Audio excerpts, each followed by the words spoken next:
Counter. आज हम लोग part 2 chapter number 2 business studies का फर्दर कंटिन्यू करने जा रहे हैं। तो देखो इस पार्ट में हम लोग फेयोल के प्रिंसिपल्स को पढ़ेंगे। तो बेसिकली फेयोल के जो है वो टोटल 14 प्रिंसिपल्स हैं, लेकिन इस वीडियो में हम लोग उनमें से सिर्फ 8 कवर करने जा रहे हैं, क्योंकि देखो धीरे धीरे ये 14 आपको एक बार में याद नहीं होंगे, सबके मैं आपको एक एग्जांपल के साथ समझाऊंगा। तो इसीलिए मैं आपको एक वीडियो में इसमें 8 समझा दूंगा, नेक्स्ट वाली में बचे हुए मैं आपको समझा दूंगा। तो शुरू करते हैं। तो देखो सबसे पहला जो फीचर है, जो सबसे पहला प्रिंसिपल है फेयोल का, वो है डिवीजन ऑफ वर्क। क्या है? वो है डिवीजन ऑफ वर्क। अब इसको एक एग्जांपल के तौर पे समझते हैं, इसको एक एग्जांपल को लेके समझते हैं। वो एग्जांपल देखो क्या है, जैसे एक कोई वर्क है 100 यूनिट को प्रोड्यूस करने का, दिख रहा होगा आपको 100 यूनिट को प्रोड्यूस करने का वर्क, और टोटल एम्प्लॉय है ए, बी, सी और डी। ठीक। अब जो मैनेजर है उसने क्या किया कि एक बी से कह दिया कि जाओ तुम पूरे 100 यूनिट बनाओ। ठीक। तो एक यहां पे आप देखो क्या होगा, यहां पे होगा कि जो ये बी है इसके ऊपर ओवरलोड हो जाएगा, इसके ऊपर कहीं ना कहीं लोड ज्यादा पड़ेगा। ये अकेला 100 यूनिट बनाएगा तो इसको टाइम भी ज्यादा लगेगा, रिसोर्सेस भी ज्यादा कंज्यूम करेगा। तो ये जो है ये काम को पूरा तो कर लेगा, लेकिन जो एफिशिएंसी है वो नहीं दिखा पाएगा। तो इसीलिए फेयोल कहते हैं कि इस बड़े से काम को अगर आप 4 लोग हैं तो चारों में छोटा छोटा करके बांट देंगे, और सबसे कहेंगे कि तुम भी 25 बनाओ, तुम भी 25, तुम भी 25 और तुम भी 25। अगर ऐसे कर देंगे तो काम जो है वो जल्दी भी पूरा होगा, और काम में इस्तेमाल होने वाले रिसोर्सेज जो हैं वो भी कम इस्तेमाल होंगे। तो ये है डिवीजन ऑफ वर्क, काम को टुकड़ों में बांट देना। अकॉर्डिंग टू दिस प्रिंसिपल, देखो मैं अभी आपको सिर्फ ओरली बता रहा हूं, मैं हर चैप्टर की एक समरी वीडियो बनाऊंगा जिसमें मैं पूरा समअप करूंगा चैप्टर को, और उसमें इंपॉर्टेंट क्वेश्चन और साथ में पूरी नोट्स मैं उसकी पीडीएफ में आपको लिंक दूंगा। तो अभी मैं बस आपको एक इंग्लिश में बता दे रहा हूं कि आपको अगर आए तो लिखना क्या है।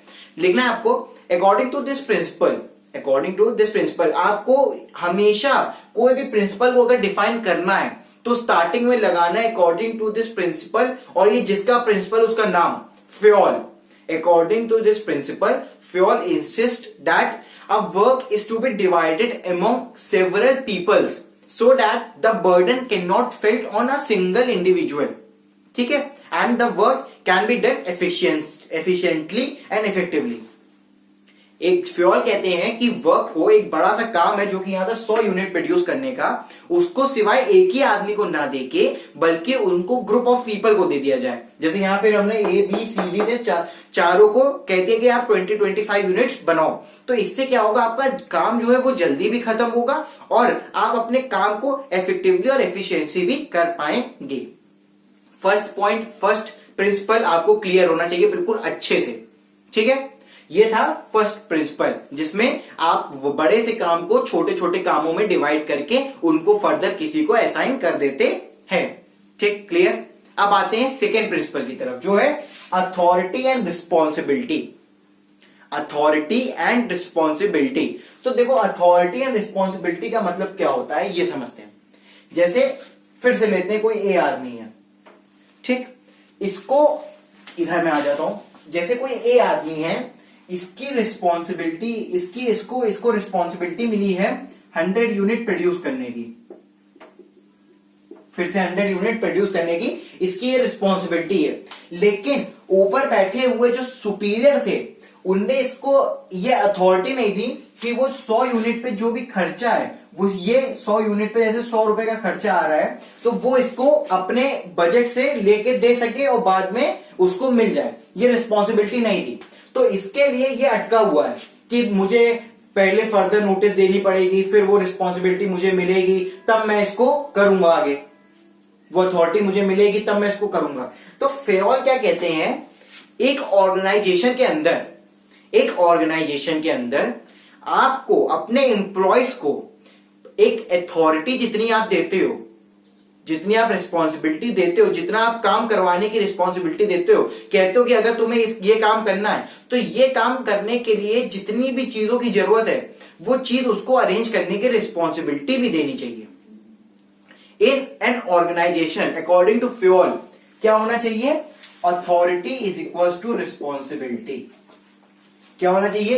एक ऑर्गेनाइजेशन में फ्योल के प्रिंसिपल्स के अकॉर्डिंग अथॉरिटी जो है वो हमेशा रिस्पॉन्सिबिलिटी के इक्वल होनी चाहिए। Authority should always equal to the responsibility. अगर आपकी अथॉरिटी ये है, अगर आपकी रिस्पॉन्सिबिलिटी है कि आपको इतना काम करना है, तो उस काम करने के लिए आपको जो जो चीजों की जरूरत है, जो जो आपको चीज चाहिए, उसके करने की आपको आपके पास अथॉरिटी भी होनी चाहिए। मेरी रिस्पॉन्सिबिलिटी है कि मुझे सुबह जाके कुछ सामान लेके आना है, तो वो सामान लाने के लिए जो पैसे लगे उसको मैं मम्मी के पर्स से निकाल के अपनी जेब तक रख सकूं, मुझे उनसे बार बार मांगने ना पड़े, इसकी मेरे पास क्या होनी चाहिए? अथॉरिटी भी होनी चाहिए। इसकी मेरे पास अथॉरिटी भी होनी चाहिए। ठीक, ये सेकंड प्रिंसिपल आपको समझ में आ गया होगा। मैं फिर से थोड़ा सा सम अप कर देता हूं। फ्योल क्या कहता है कि एक ऑर्गेनाइजेशन के अंदर जो अथॉरिटी होती है वो हमेशा रिस्पॉन्सिबिलिटी के इक्वल होनी चाहिए। That's it. अगर आप इसमें 2 लाइन की डेफिनेशन के बाद authority is equal to responsibility लिख दोगे तो भी आपका काम हो जाएगा। ठीक है, इस चैप्टर से आप ये चीज और समझिए कि केस स्टडी बहुत बनती है। बोर्ड का फेवरेट टॉपिक है, इस चैप्टर से आपको केस स्टडी देगा इसी टॉपिक में। ठीक है, अब आते हैं नेक्स्ट प्रिंसिपल। नेक्स्ट प्रिंसिपल जो है फ्योल का वो है डिसिप्लिन। डिसिप्लिन क्या होता है? डिसिप्लिन देखो क्या होता है। डिसिप्लिन होता है अपना रूल्स एंड रेगुलेशन। जो एक ऑर्गेनाइजेशन में रूल्स एंड रेगुलेशंस होते हैं, उस रूल्स एंड रेगुलेशन को हमेशा एक आदमी को फुलफिल करना चाहिए, हमेशा एक एम्प्लॉय को फुलफिल करना चाहिए। जो कोड ऑफ कंडक्ट, जो रूल्स एंड रेगुलेशन एक ऑर्गेनाइजेशन के अंदर मैनेजर्स फ्रेम करते हैं, उसी रूल्स एंड रेगुलेशन की बाउंड्री में रहकर एम्प्लॉय को अपना काम करना चाहिए, एम्प्लॉय को अपना काम परफॉर्म करना चाहिए। ये कहता है फ्योल। फ्योल का ये थर्ड प्रिंसिपल है। आपको ऐसा नहीं है कि प्रिंसिपल जो है वो लाइन से याद करने हैं, बस आपको चौथा प्रिंसिपल अगर कोई आपसे पूछे तो मुंह जवानी आप बता दो, इस तरह से याद करना है। ठीक, ये लाइन से याद करने का नहीं है, ये तो बस मैं बोल रहा हूं क्योंकि यहाँ थर्ड नंबर पे तो थर्ड प्रिंसिपल है। थर्ड प्रिंसिपल है डिसिप्लिन। डिसिप्लिन में क्या बोला मैंने? जो एक ऑर्गेनाइजेशन के अंदर आपके रूल्स एंड रेगुलेशन हैं, जो कोड ऑफ कंडक्ट बनाए गए हैं, उनके अंदर रहते हुए उसके एम्प्लॉय जो है वहां पे उनको काम करना चाहिए। जो रूल्स एंड रेगुलेशन फॉर्म हुए हैं उसके अंदर रहते हुए काम करना चाहिए। ठीक, ये आपका हो गया थर्ड पॉइंट डिसिप्लिन का। इसमें देखो कोई एग्जांपल की जरूरत है नहीं, ये एक बहुत जनरल टर्म है। डिसिप्लिन तो यार सबको पता है क्या होता है। ठीक है, अब आते हैं फोर्थ। ये बहुत अच्छा है, इसको मैं अच्छे समझाऊंगा। Unity of command. Unity of command again एक और एग्जांपल।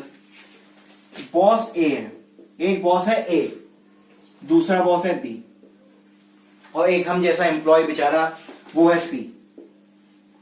ठीक, ए कहते हैं बेटा जा चाय ले आ, ए कहता है बेटा जा चाय ले आ, बी कहता है बेटा जा मैंगो शेक ले आ।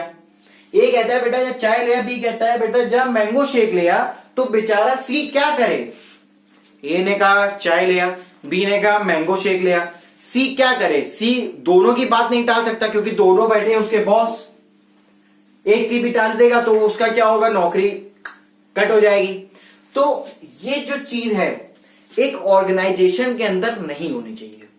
अगर एक सी है तो उसको सिर्फ एक आदमी होना चाहिए जो ऑर्डर दे, उसको सिर्फ एक आदमी होना चाहिए जो ऑर्डर दे। अगर 3 लोग और बैठे, सी बैठा, एक बी और है, ई और है, ये भी कहते बेटा जा जूस ले आ, ये कहते बेटा जा कॉफी ले आ, तो ये किसकी बात सुनेगा? ये ओवरऑल फर्म की प्रोडक्टिविटी पे काम नहीं कर पाएगा, इन लोग की बातों में ही उलझ के रह जाएगा। तो फ्योल यहां क्या कहता है? फ्योल कहता है according to Fayol in an organization there must be a single superior to order a single subordinate. एक आदमी को डिसीजन देने वाला, एक आदमी को ऑर्डर देने वाला सिर्फ एक ही बैठा होना चाहिए ऊपर। अगर 6 लोग हैं तो उन 6 को सिर्फ एक ही बॉस ऑर्डर देगा, कोई बगल वाला बॉस आके नहीं ऑर्डर देगा। ठीक है, अगर यहां पे सिर्फ कोई नहीं होता या बी सी डी कुछ नहीं होता, सिर्फ एक कहता बेटा जा कॉफी बनवा ला, तो ये तुरंत जाता कॉफी ले आता। इसको सिर्फ एक लोगों ने ऑर्डर दिया, ये उसका काम करेगा। क्योंकि यहां पे 2-4 लोग थे तो ये मिक्स मैच हो गया था। इसीलिए जो फ्योल है वो कहता है कि यूनिटी ऑफ कमांड होना चाहिए। मतलब जो एक कमांड है वो एक सुपीरियर जो नीचे काम करने वाला आदमी है उसको सिर्फ एक ही आदमी से कमांड मिलना चाहिए। कमांड मतलब ऑर्डर्स एक ही आदमी से मिलने चाहिए। ठीक है, आपको एग्जांपल से पॉइंट क्लियर हो रहा होगा। एक ऑर्गेनाइजेशन में सिर्फ ऐसी रिलेशनशिप होनी चाहिए, मतलब सिर्फ ए एक बॉस है और सी एक बच्चा है जो काम कर रहा है, सिर्फ उन्हीं के बीच में रिलेशनशिप होनी चाहिए। ए ही सी को ऑर्डर दे सकता है, बाकी और किसी की अथॉरिटी नहीं बनती कि वो सी को अपने काम के लिए ऑर्डर दे। ठीक, इसी के साथ ये फोर्थ प्रिंसिपल हमारा फ्रॉल का था। क्या था? यूनिटी ऑफ कमांड, कि एक आदमी को ऑर्डर देने वाला सिर्फ एक ही आदमी ऊपर बैठा होना चाहिए, कोई और आके उसको ऑर्डर नहीं दे सकता है। अब आते हैं हम लोग unity of direction. Unity of direction और ये वाला पॉइंट थोड़ा सा बस सेम है, बाकी ज्यादा नहीं है। यूनिटी ऑफ डायरेक्शन क्या होता है? एक ए है, फिर से अपना ए, वही एबीसी है हमारे पास बचपन में जो पढ़ी थी। ये बी है, ठीक, ये काम कर रहा है अपने पर्सनल ऑब्जेक्टिव को लेके, ये काम कर रहा है अपने ऑर्गेनाइजेशन ऑब्जेक्टिव को लेके, ऑर्गेनाइजेशन है, ठीक है। तो ये जो है ये दोनों अलग अलग ऑब्जेक्टिव को लेके काम कर रहे हैं। एक अपना फर्म के ऑब्जेक्टिव को लेके काम कर रहा है, एक काम कर रहा है अपने खुद के ऑब्जेक्टिव को लेके। तो फ्योल क्या कहता है कि एम्प्लॉयज जो है वो एक डायरेक्शन में चलने चाहिए, वो एक डायरेक्शन, एक उनका पाथवे होना चाहिए कि वो इसी चीज को अचीव करने के लिए काम कर रहे हैं। तो फ्योल के अकॉर्डिंग इन दोनों का जो ऑब्जेक्टिव है वो ऑटोमेटिकली कहां चेंज हो जाए? ऑर्गेनाइजेशनल ऑब्जेक्टिव की तरफ, ना कि कोई अपने पर्सनल ऑब्जेक्टिव को ध्यान दे रहा है। बट जो ऑर्गेनाइजेशनल ऑब्जेक्टिव अचीव हो रहा है उसको अचीव होने के साथ साथ उनके जो और ऑब्जेक्टिव हैं वो भी अचीव होने चाहिए। अगर हमारा इस नौकरी में काम करने से 20,000 रुपए मिल रहा है तो 20,000 तो मिलना ही चाहिए ना, तभी तो हम लोग उसको और जो काम कर रहे हैं वो करते रहेंगे। अगर 10,000 कर देंगे तो ऑटोमेटिकली हम लोग इस काम पे ध्यान नहीं देंगे, फिर से हम लोग वापस चले जाएंगे अपने पर्सनल ऑब्जेक्टिव की तरफ। तो फ्योल यही कहते हैं कि जो डायरेक्शन होनी चाहिए, जो गोल अचीव करने की डायरेक्शन होनी चाहिए वो सबकी सेम होनी चाहिए। सबको एक ही दिशा, एक ही पॉइंट की तरफ बढ़ना है। जैसे ये पॉइंट मैंने बना दिया तो इस वाले को इसी पॉइंट की तरफ आके बढ़ना है, ना कि ऊपर नीचे कहीं चले जाना है। ठीक है, समझ में आ रहा है? बहुत इजी लैंग्वेज में देखो समझा रहा हूं, इससे इजी नहीं समझा सकते। बाकी नोट्स तो मिल जाएंगे आपको, बुक से आप पढ़ लोगे वो तो हो जाएगा, लेकिन ये जो समझा रहे हैं इससे इजी नहीं समझ सकता कोई। उसके बाद आते हैं हम लोग नेक्स्ट, सबऑर्डिनेशन और to individual interest to general interest. Subordination to individual interest to general interest. Individual का इंटरेस्ट है कि भाई आज देखो घर, एक एग्जांपल लेते हैं आपके घर का, मम्मी पापा आप भाई, आप और एक आपका भाई। तो क्या होता है, जैसे आज हुआ कि बाहर जाके कुछ खाएंगे, डिनर करने हम लोग बाहर रेस्टोरेंट में जाएंगे, वहां जाके बैठे, वहां मेरा मन है पिज्जा खाने का, भाई का मन है छोले भटूरे खाने का, पापा का पाव भाजी, मम्मी का डोसा।